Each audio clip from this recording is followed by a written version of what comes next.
Yo acababa de cumplir 19 años y mi padre ya estaba bajo tierra. Así fue como me largué a Sao Paulo con una amiga sin conocer a nadie. Al llegar estuvimos a punto de conseguir un trabajo en una joyería de la calle Barão de Paranapiacaba. Faltaban pocos días para Navidad y la calle estaba temblorosa de lucecitas y guirnaldas. Pero apenas la dueña se enteró de que éramos de Goiânia, puso excusas y ya no nos quiso contratar. Cuando estábamos por pisar la calle nos llamó.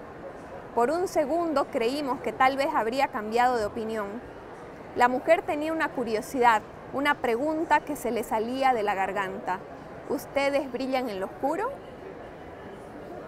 Liliana Colanzi, y muchas gracias por compartir este momento con nosotros en France 24. Estás acá en la Feria del Libro de Guadalajara para presentar tu última obra, Ustedes brillan en lo oscuro, ganadora de la 7ª edición del Premio Internacional Ribera del Duero. Son 6 cuentos que en el tiempo de unas páginas exploran espacios y personajes diferentes. ¿De dónde vienen esas ideas? ¿Cómo nacieron esas imágenes, esos paisajes? El primer cuento, que se llama La Cueva, lo escribí mientras pasaba una temporada en una residencia artística, precisamente aquí en México, en Oaxaca, y por esa época estaban saliendo noticias acerca de huesos de animales prehistóricos que habían sido encontrados en la región, lo cual disparó mi imaginación hacia atrás, hacia el pasado profundo, ¿no?, de hace miles de años, y el cuento entonces empezó con la pregunta por cómo había sido la vida, cómo podría haber sido la vida hace miles de años,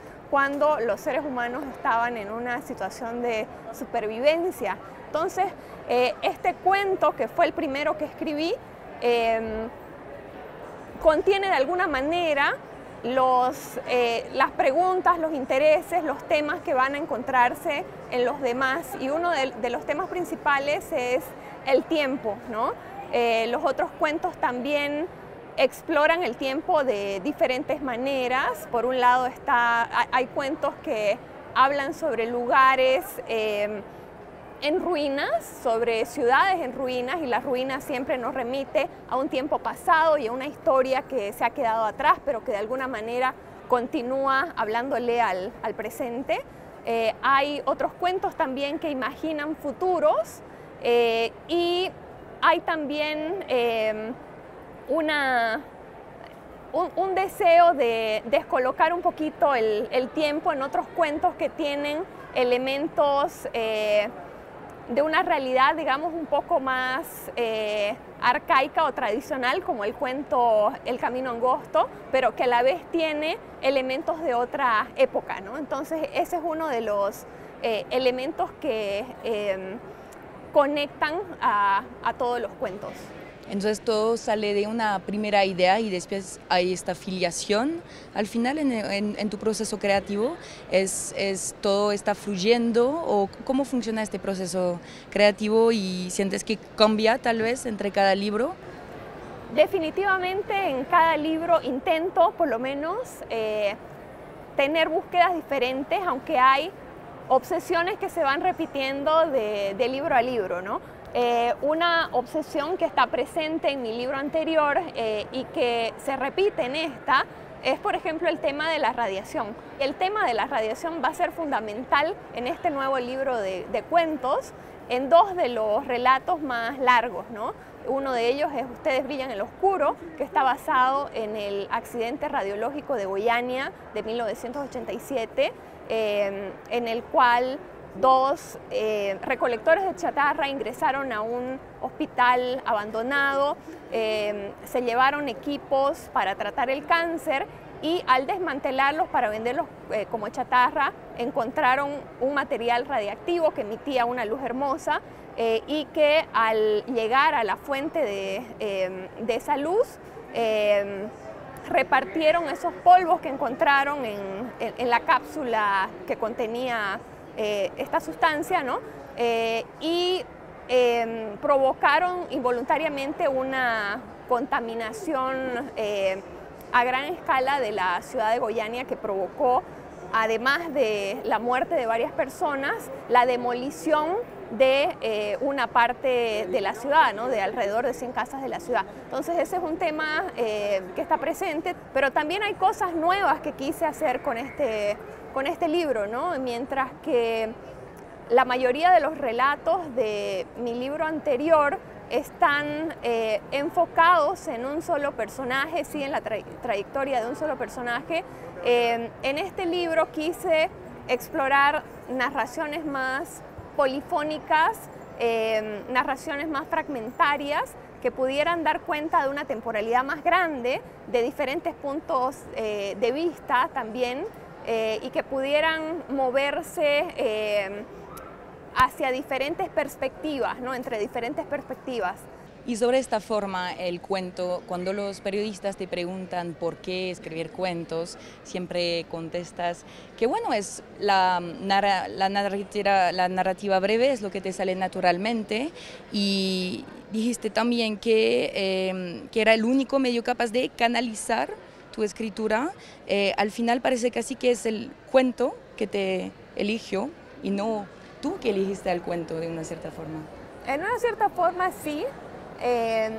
Aunque cada vez exploro más los límites del cuento con otros géneros, ¿no? Por ejemplo, en Ustedes brillan en lo oscuro hay una cercanía con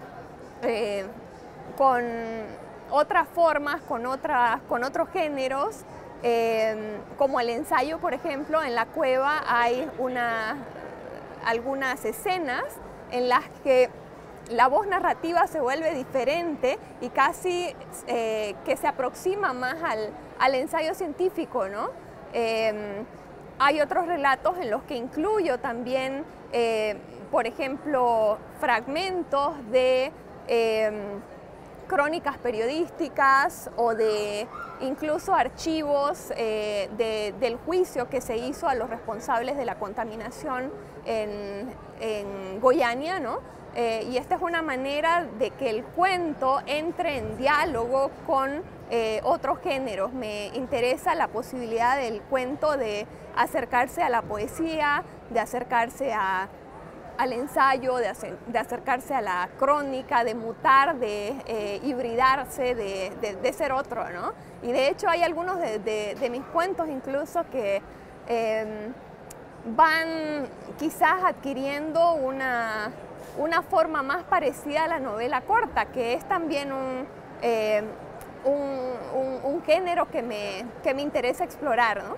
Y Liliana, afuera de tu papel de autora, eres profesora, enseñas literatura latinoamericana y escritura creativa en la Universidad de Cornell en Estados Unidos. ¿Nos podrías hablar un poquito de este rol y cómo influencia tu arte, tu creatividad? Lo lindo de enseñar es que te lleva a releer textos que han sido importantes para ti, ¿no? Porque enseñamos aquellos textos que nos han marcado, que nos han fascinado, y en ese sentido hay una cita que creo que es de Roland Barthes, que me gusta mucho, que dice que los niños, los viejos y los profesores son los únicos que releen muchas veces los libros, ¿no? Y eso es verdad. Por otro lado, enseñar me da la posibilidad de no estar absolutamente pendiente de lo más contemporáneo. Sí enseño literatura contemporánea, pero también me da la posibilidad de mirar al siglo XIX, a comienzos del siglo XX, y de detenerme allí y ver qué cosas de estas épocas pasadas, de la literatura que se produjo en esas épocas, todavía le hablan al presente, ¿no? Este semestre he enseñado un curso de horror latinoamericano, que es un tema cercano también a mis intereses como escritora, y es una forma de volver a aquellas fascinaciones que tengo como escritora, de poder compartirlas y de poder también analizarlas, ¿no? Y para terminar esta discusión contigo, te quería preguntar tu punto de vista, cómo sientes, cómo ves el escenario de la literatura boliviana. Ahora, hoy en día, hay un movimiento en particular que te interesa, hay voces que se destacan. ¿Cómo ves eso? Hay muchas voces potentes en la literatura boliviana, desde el ensayo, por ejemplo, pienso el ensayo feminista de María Galindo, que está también presente, invitada en esta feria y que va a estar presentando su libro Feminismos Bastardos en estos días. Por otro lado, la crónica tiene a una autora aymara joven como Cuya Reina, ¿no?, que publicó este año un libro muy potente que se llama Los hijos de Goni, que ofrece una mirada muy política, incisiva e íntima de la ciudad del Alto, donde ella nació y creció. Hay también voces desde la narrativa que están irrumpiendo con mucha potencia y mucha frescura, mucha originalidad, como Gabriel Mamani, y por supuesto hay autores de otras épocas que merecen ser más conocidos y que por diversas razones no se conocen como podrían más allá de las fronteras de Bolivia. Uno de ellos es el poeta Jaime Sáenz, cuya obra es realmente extraordinaria, ¿no? Pero sí hay muchos autores bolivianos en este momento que están empezando a ser conocidos más allá de Bolivia, y también hay todavía muchos autores de otras décadas que merecen ser leídos más allá de Bolivia. Muchas gracias, Liviana, y gracias a ustedes por su confianza. Sigan con nosotros, hay más cultura en France 24 y france24.com.